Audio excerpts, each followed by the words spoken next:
Jefferson Parish, the rain was worse than the wind, leading to widespread street flooding. This is video from Power Boulevard in Kenner at the I-10 ramp to New Orleans. That flooding happened on both banks from Kenner to Avondale. And the canals were only a few inches away from overtopping, which made a bad situation worse. WGNO's Rick Gogrieve is in Avondale. Rick. Susie and Kurt, residents say they were caught off guard, not expecting the water to get as high as it actually did.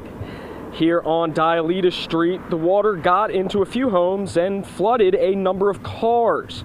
But in Metairie, all eyes were on the canals. Parish President Cynthia Lee Sheng says if the rain hadn't stopped when it did, the damage could have been catastrophic. When the canal overtops and the road is flooded, you don't know where the canal starts and ends. You don't know where the road starts and ends. And it doesn't take a lot for your car to start. You lose control of your car can start floating. And then the very worst case situation is your car is floating over the canal.